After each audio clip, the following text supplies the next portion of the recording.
So, good evening, my dear students. This is Shivai Chaturvedi.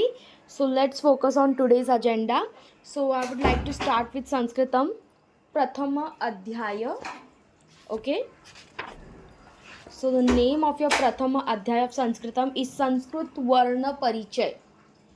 तो चलो बच्चों, संस्कृत वर्ण परिचय से स्टार्ट करते हैं। किसी भी चीज़ को आरंभ करने से पहले ही हमें ये निश्चित करना चाहिए कि हमें उसके पूर्व का विषय का कुछ ज्ञात है। और वो ज्ञात कैसे होगा? जब हम उसके तरफ देखना चाहे, उसे पढ़ना चाहे, उसे समझना चाहे। ओके, क्योंकि ये जो बुक है सुधा भारती की, ये NCISM बेस्ड है। ओके, सो इसमें से ऐसी कोई भी चीज़ नहीं होगी जो आपके लिए यूज़फुल नहीं है। सारी चीज़ यूज़फुल है। ओके, कहीं ना कहीं माइन्यूट कुछ डिफरेंसेस होंगे, कुछ मिस्टेक्स होंगे, उनको अवॉइड करना है। और जब एक बार आप कोई भी चीज़ पढ़ लेंगे तो आपको ये पूरी तरीके से पता चल जाएगा कि कहाँ कौन सी चीज़ गलत है, कहाँ कौन सी चीज़ जो है वो सही है। So let's get started. Okay, so आज जो हमारा आज का जो एम है वो है महेश्वराणी सूत्रम। ठीक है, और उच्चारण स्थान। महेश्वराणी सूत्र को पढ़ने के पहले हमें ये निश्चित करना चाहिए कि महेश्वराणी सूत्र ये आया कहाँ से। तो एक ऋषि थे, वो महान ऋषि का नाम था पाणिनि। वो गए थे भगवान शंकर जी के पास, ठीक है, संस्कृत का ज्ञान लेने। तो फिर भगवान शंकर जी, उन्होंने 14 बार डमरू को बजाए, और 14 बार बजाते समय पे जो भी उस डमरू से उच्चारित हुए वो 14 बार, उन्हें ही हम कहते हैं महेश्वराणी सूत्र। तो महेश्वराणी सूत्र की संख्या कितनी है? 14, यानी कि 14 महेश्वराणी सूत्र हैं। चलिए देखिए,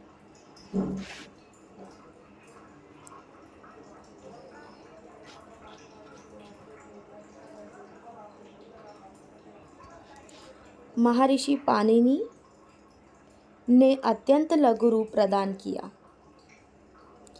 इनकी उत्पत्ति भगवान शिव के डमरू बजाने से हुई। ओके, इसी प्रकार हमें कितने महेश्वराणी सूत्र मिले? 14, जिन्हें संस्कृत में कहते हैं 14। मैं आपको इनका उच्चारण करके बताती हूँ। अयोण री रीक ए ओंग ए औच हैवरट लण यम गणन जबय गणधश जब गणधश कफ चटत चटताव कपय शशहर हल। महेश्वराणी सूत्र को अन्य नाम से भी जाने जाते हैं, जैसे कि पाणिनि सूत्र, प्रत्याहार सूत्र, शिव सूत्र और अक्षय सूत्र। बात करते हैं कि इनसे टोटल कितने प्रत्याहार की उत्पत्ति होती है। तो इनसे कितने प्रत्याहार की उत्पत्ति होती है? तो 42। अब जैसे कि हम देखें कि पहले के जो 4 है, अयूण री रिक ए ओंग और ए ओच, ये इन्हें हम कहते हैं स्वर सूत्र। स्वर सूत्र क्यों कहते हैं हम इन्हें? क्योंकि इसमें आप देख रहे हो, इसमें सब स्वर के वर्णन है, स्वर के वर्णों का वर्णन किया गया है, इसलिए ये स्वर सूत्र है। वहीं अगर आप ह से लेके हैवर अट से लेके हल तक देखें तो ये व्यंजन सूत्र है। तो यदि कोई आपको ये प्रश्न पूछे कि 14 सूत्रों में से कितने सूत्र स्वर को बिलोंग करते हैं, तो वो पहले के 4 सूत्र है, और कितने सूत्र व्यंजन सूत्र है, तो हैवर अट से लेके हल, यानी कि बचे हुए 10 सूत्र जो है वो आपके व्यंजन सूत्र को बिलोंग करते हैं। तो अगर कोई ये पूछे कि स्वर कहाँ से कहाँ तक है, तो हम पहला वाला लेटर और इसका लास्ट वाला लेटर देखेंगे, अ से लेके च, तो इसे हम कहते हैं स्वर सूत्र क्या है? अच। ठीक है, वहीं पे अगर हम देखें व्यंजन का सूत्र जो है वो क्या होगा? व्यंजन कहाँ से कहाँ है? तो ह से लेके ल, तो उसका हुआ हल। और यदि हम पूछे स्वर प्लस व्यंजन कितना है, तो अ स्टार्टिंग और ल। अब आप ये क्वेश्चन, आपके मन में ये क्वेश्चन आएगा कि अ से लेके ल कैसे? मैंने कहा स्वर प्लस व्यंजन। आपको पता है कि आगे के जो 4 सूत्र है वो स्वर को बिलोंग करते हैं, और बाकी के जो पीछे के सूत्र है, बाकी के 10 रिमेनिंग सूत्र, वो बिलोंग करते हैं व्यंजन को। इस हिसाब से यदि स्वर प्लस व्यंजन करें तो अल, यानी कि अ से लेके ल, अयोण से लेके हल तक। ठीक है, इतना आपको ध्यान रखने की ज़रूरत है। नेक्स्ट हम आते हैं कि स्वर के भेद कितने हैं। ओके, स्वर के भेद कितने हैं? तो स्वर के भेद 3 हैं, ह्रस्व, दीर्घ और प्लुत। ह्रस्व की बात करें ना तो जो छोटे छोटे जैसे ई, उ, इन्हें हम ह्रस्व कहते हैं। लेकिन आ, ई, ऊ, मतलब जिन्हें बोलने के लिए आपको टाइम लग रहा है, जिन्हें बोलने के लिए आपको कम टाइम है वो ह्रस्व, जिन्हें बोलने के लिए ज़्यादा टाइम लग रहा है वो दीर्घ। जैसे कम टाइम लेकिन आ ज़्यादा टाइम। ओके। एंड प्लूत, जिनको बोलने के लिए और ज़्यादा टाइम लग रहा है, जैसे कि ई, तो इन्हें कहते हैं प्लुत स्वर। ठीक है। ओके। अब हम बात करते हैं कि वेट अ सेकेंड, यस, अब हम बात करते हैं ह्रस्व, दीर्घ और प्लुत। ठीक है। तो ह्रस्व जो स्वर हैं, ह्रस्व स्वर, उनके टोटल जो भेद हैं वो 18 भेद बताए हैं। कितने? 18 भेद बताए गए हैं। वहीं पे अगर हम बात करें दीर्घ स्वर की, ओके, दीर्घ क्या है? ए, औ, ऐ, औ, तो उसके 12 हैं। उसके भेद कितने हैं? 12 हैं। ओके। ह्रस्व के 18 और दीर्घ के 12। अब हम आते हैं व्यंजन के भेद। व्यंजन के भेद कितने? स्पर्श, अंतस्थ और ऊष्म, 3 हैं। ओके। जब भी हम बात करते हैं स्पर्श की, तो स्पर्श में टोटल कितने संख्या हैं? कितने संख्या मतलब कितने, देखिए, वर्ण आ रहे हैं। तो क से लेके म तक टोटल 25 वर्ण हैं। यहाँ से लेके यहाँ तक म तक, ये म तक 25 वर्ण आते हैं, राइट। क, ख, ग, ग, यहाँ से लेके म तक पूरे 25 वर्ण हैं।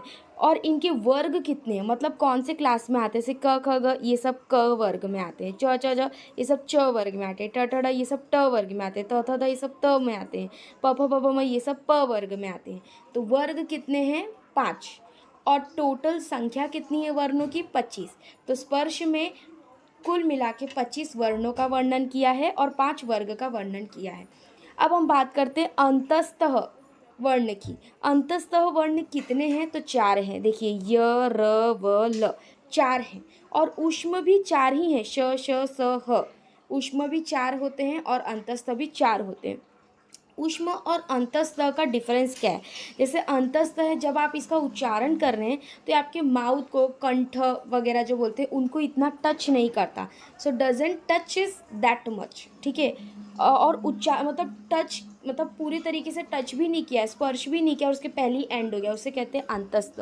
य, र, व, ल। यदि हम बात करते हैं ऊष्मा की, ऊष्म वर्ण की, तो यदि आप इसे अपने माउथ के सामने, आप अपने पाम वाले साइड को रखिए, ठीक है, या फिंगर ऐसे अपने हाथ को अपने मुख के सामने रखिए और श, स, ह, श, यदि आप ऐसे उच्चारण करें ऊष्म वर्णों का या शल वर्ण को, ऊष्म वर्ण को शल वर्ण भी कहते हैं, तो अगर आप उनका उच्चारण करेंगे तो आपको ऐसा लगेगा कि आपके माउथ से एक हीट है जो थ्रो आउट हो रहा है, हीट है जो बाहर की तरफ निकल रहा है। इसके वजह से ये श, स, स, ह, जिसे ऊष्म को शल भी कहते हैं, इसे हम ऊष्म वर्ण कहते हैं, क्योंकि जब आप इनका उच्चारण करते हैं तो आपके मुख से हीट निकलता है। ठीक है। फिर संयुक्त व्यंजन, जो दो को मिला के आए, दो वर्ण को मिला के जो व्यंजन की उत्पत्ति होती है उसे कहते हैं संयुक्त व्यंजन। अब अनुस्वार, अनुस्वार, अनुनासिक, विसर्ग, जीवामूल्य, उपपादनीय, इसे हम बाद में देखेंगे। पहले हम इसके मेन जो हमारा एम है उस पे आते हैं, वो है ये पेज नंबर 6 पे। ओके। ओके। सो ये है हमारे सूत्र, वो उनके उच्चारण और उनके उच्चारण वर्ण। Wait a second. Okay. Now see, हमें जैसे हम महेश्वराणी सूत्र का उच्चारण करते हैं, वैसे ये जो सूत्र है महेश्वराणी सूत्र कितने थे? 14। और ये कितने हैं? 11 है। ओके। मैं आपको इनका उच्चारण करके बताती हूँ। अकुह विसर्जनीय नाम कंठ, इच्छु यशा नाम तालु, रुटु रसा नाम मूर्धा, लुतु लसा नाम दंत, उपपाद्मनीय नाम ओष्ठो, ए देन्तो कंठ तालु, आ दोन्तो कंठोष्टम, वकारस जीवामूलस्य जीवामूलम, वकारस्य दंतोष्टम, यमगणनम नासिक। अच्छा, अब इसमें आपको बेसिकली याद क्या करना है, ये टेबल ही आपके लिए इनफ है। पहले तो आप ये टेबल को अपने बुक में ड्रॉ कर लें। और ये देखिए, अकुह विसर्जनीय नाम कंठ, ये सूत्र, ये 11 के 11 सूत्र आपको याद होने चाहिए और महेश्वराणी सूत्र भी आपको पाठ होना चाहिए। यदि आपको क्वेश्चन ऐसा आता है कि अकुह विसर्जनीय नाम कंठ का उच्चारण क्या है, तो कंठ। इच्छु यश नाम तालु का क्या है? तालु। मोस्टली आप देखेंगे तो जो लास्ट में वर्ड आते हैं वही होते हैं उसके उच्चारण, ठीक है। यदि बहुत ईजी है, अगर आपको ऐसे नहीं समझ रहा तो ये एक ईजी ट्रिक है कि सूत्र है, सूत्र का अंतिम में आने वाला जिस शब्द का वर्णन किया है वही आपका उच्चारण, ठीक है।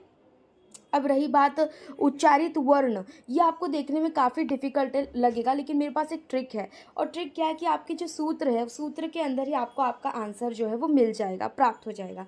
देखिए, अकुह विसर्जनीय नाम कंठ, पहला वर्ण क्या है, देखिए, वेट अ सेकेंड, देखिए यहाँ पे यदि आप देखें तो पहला वर्ण है अ, राइट।